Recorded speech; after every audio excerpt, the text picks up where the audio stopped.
In Cardinal Spring Cottage, a light was flickering. A single flame, the only source of light in the entire cottage, burning in an almost unoccupied bedroom. Katherine sat on top of the covers, hugging her Raggedy Ann doll to her chest. Her covers were messy, overturned, and dusty, as if she had been moving around a lot in her sleep.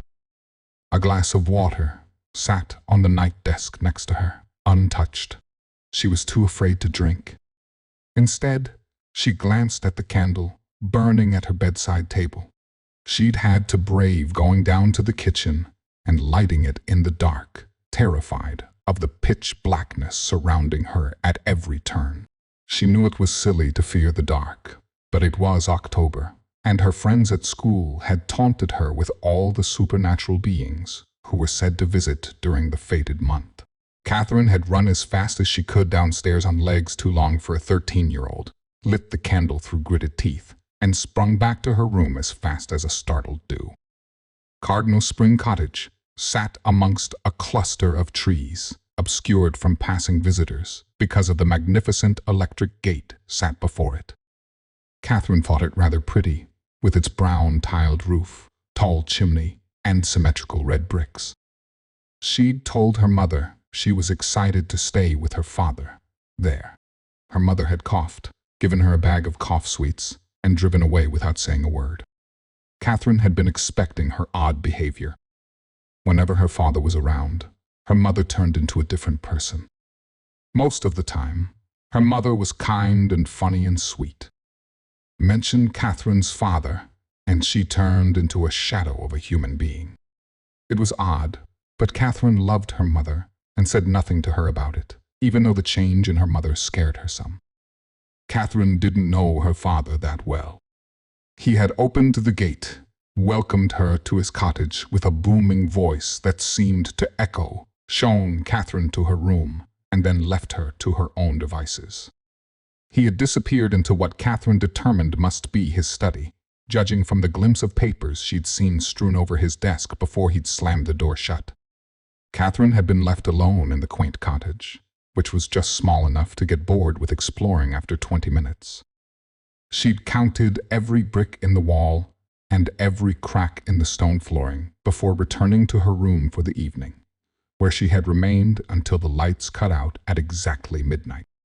The candle flickered, and Katherine shivered, pulling her doll tighter to her chest.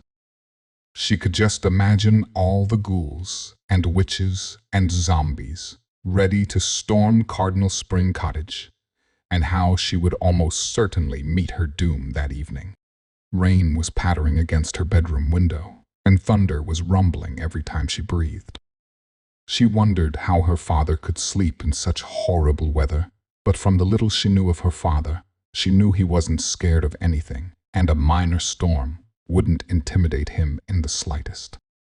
Katherine watched the rain, eyes blurring as she tried not to cry. It was ridiculous to be so afraid of something so common, but she'd always had her mother to comfort her when thunderstorms had previously hit. She couldn't go to her father. There was no doubt in her mind that he'd call her a coward, and she couldn't bear the thought. Instead, she sat on top of the covers, hugging her doll, shivering, and refusing to tear her eyes away from the flickering candle. Candle was her sole source of hope, her beacon, her savior. Bang! Crash! Thump! Katherine jumped and let out a slight squeal at the sudden noise. She hugged her doll tighter to her body as dishes clinked, wooden doors slammed, and the thunder boomed. The bedroom had turned colder, and she could feel her teeth chattering. The candle had fallen over and caught the edge of a nearby curtain, which was becoming enraptured in glowing flame. Katherine grabbed her glass of water and threw it over the fire before it could spread. She let out a sigh of relief as the flames diminished and wiped her forehead, which had warmed from the sudden excitement. Katherine panicked as she noticed there was once again no more light. Her bedroom was dark and gloomy and miserable, and everything Katherine hated. She reached for the candle, fumbling around for any comfort, but the darkness was too overwhelming, and she couldn't find it. She rubbed her eyes, trying to prevent the tears from forming, and knew that she had to be brave. She picked up her doll once more, secure in the knowledge that she had something familiar in her arms. Katherine placed her right hand on the wall of the room and made her way to the door, stumbling over little trinkets that had fallen over from the power of the wind outside. When she felt the light switch, she pressed it desperately, hoping that the electricity had returned. Nothing but darkness answered her. Walking down the creaky stairs and into the wooden kitchen was not what Katherine would classify as fun. With each step, she took a heavy breath and turned her head to make sure no monsters were about before continuing her movements. 1 step, check. 2 steps, check. 3 steps, check. She continued checking her surroundings until she'd made it to the bottom of the stairs and found herself face to face with the front door. There was light coming from the door. The first time Katherine had come down to get some light, the room had been pitch black, impossible to see anything. She'd almost burned her hand in her desperation for some light. The new light coming from the doorway showed that the door had either opened itself or been opened by another. Katherine clutched her doll and made her way to the door, glancing outside. Cardinal Spring Cottage had a beautiful garden. There were red and white aquilleggias, dark purple geraniums, pastel pink phlox, and pale white honeysuckles enveloping the trimmed grass. Katherine had found herself transfixed as she walked through the garden earlier until she'd neared the edge and noticed the graveyard just beyond. It was gray, large, and foreboding, and the amount of headstones she could see from the end of the garden haunted her. Feeling a surge of strength, Katherine walked outside, past the garden, and climbed over the small protective gate that surrounded the graveyard. She couldn't explain why she felt drawn there, but there was a strange warmth calling to her, and she felt more protected than she had inside her father's quiet cottage. The graveyard felt lived in. Cardinal Spring Cottage did not. She stopped shivering, doll still clenched in her arms, and glanced at the headstone. A ray of white light covered the marble, and Katherine thought it was beautiful. In loving memory of a dear husband and dad. WILAAMBENJAM INCARTER 29.6 1977.10 2010. Katherine frowned, reading the headstone again. That was her father's name. She knew it well. Catherine Carter, Ellen Carter, and William Carter. That was her father's date of birth, too. She knew because her mother had the exact same birthday, and Katherine had always found it weird. She shook her head. It couldn't be her father's grave. She'd seen him 6 hours earlier while she had been eating supper, and he'd been reading in the corner of the room. A shiver ran through her as something that felt like liquid touched her shoulder. She glanced up, unsurprised to see her father standing there, brown eyes grave and serious. Katherine frowned as his fingers passed through her shoulder. She couldn't feel his touch. Maybe her friends at school had been right. Perhaps ghosts really did exist. "Kathy," her father said.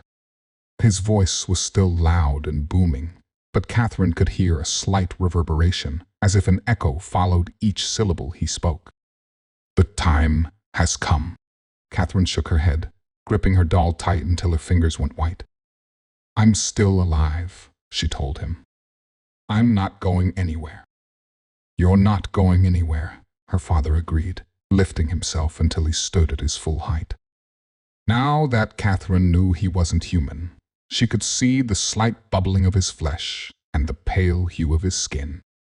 "It's your turn to fill the capsule for me." "Capsule?" Katherine murmured. She knew her father had always been an odd soul, but his words still confused her. "Like a time capsule?" Katherine had learned about time capsules in school. Her teacher, Mrs. Faraday, had said they might do one to revisit just before they left high school and were ready to begin university. Mrs. Faraday had said it was a container that could hold many things to remind you of your past, including letters, photos, and newspapers. Katherine had thought the idea was stupid at the time, but clearly her father disagreed. Sort of, her father said, breaking Katherine's train of thought. My time capsule is a little different from the ones you've heard about, Kathy. Come, I'll show you. Katherine stood up from where she knelt beside the headstone and tilted her head. On the one hand, she was excited to spend more time with her father. On the other, she was worried he might regain some corporeality and snap her neck. She decided not to worry. If her father wanted her dead, he would have murdered her by now. He'd had all day to hurt her, and he had done nothing malicious yet. She followed her floating father across the different graves, John Turner, Anthea Banner, Christopher Turpin, until they came to a patch of dampened grass. It was a darker green than the rest of the graveyard, and there were no headstones sat atop it. A shovel lay on the ground next to it, and Katherine felt herself blanch.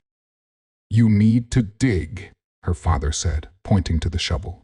Katherine gritted her teeth, determined to show she wasn't scared. She placed her doll down next to her father, grabbed the shovel, and started digging. She dug and dug until her breaths were warm and her hands were red, exhausted from the toil. A sudden clank broke her from her hard work, and she glanced at her father, who was standing there, watching her in all his dead glory. She shook the last of the dirt away and glanced at the coffin placed under the grass.